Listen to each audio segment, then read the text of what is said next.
আসলে তোর লাকটা অনেক খারাপ। সারা জীবন কুল স্টাইলিশ ড্যামর ছেলেরা তোর পিছনে লাইন দিয়ে থাকতো, আর তোর কপালে জুটেছে মুরব্বি জামাই। এর থেকে তুই একটা কাজ কর, এই ছেলেকে ডিভোর্স দিয়ে ভালো একটা লাইফ পার্টনার খুঁজে না। আমিও সেটাই চাচ্ছি রে, কিন্তু কোনোভাবেই পারছি না।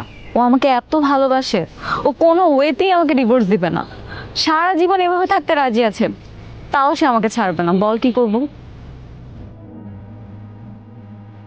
আপনি এখানে? কি চেনা চেনা লাগছে? জুনায়েদ? না, আমি আর জুনায়েদ যমজ ভাই।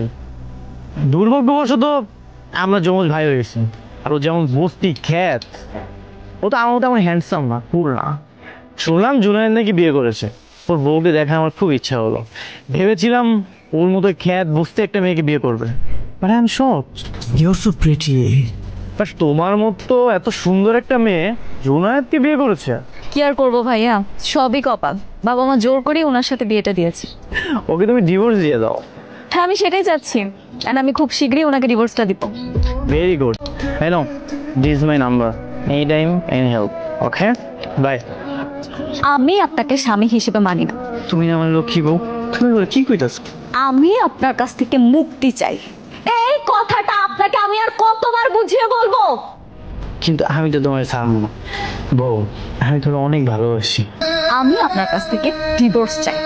কাইন্ডলি যত তাড়াতাড়ি সম্ভব আমাকে ডিভোর্স দেওয়ার ব্যবস্থা করেন। মাইন্ডলি। হ্যালো জুবাইর ভাইয়া, কালকে আমাদের ক্যাম্পাসে একটু আসতে পারবেন? Sure don't, why not. আপনার ভাই তো আমাকে কোনোভাবেই ডিভোর্স দিতে চাচ্ছে না। ডোন্ট ওয়ারি রোজ, আমি তোমার পাশে সবসময় আছি।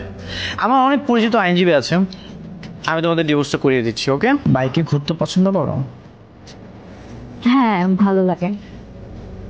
ওকে, তাহলে চলো। কেমন লাগছে আমার সাথে ঘুরে?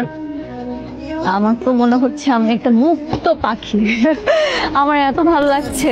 আমার খুব ইচ্ছে ছিল বাইকে করে পুরো শহরটা একদিন ঘুরবো। আজকে সেই ইচ্ছেটা পূরণ হলো। Thank you. এখন থেকে তোমাকে মুক্ত পাখির মতোই মনে হবে।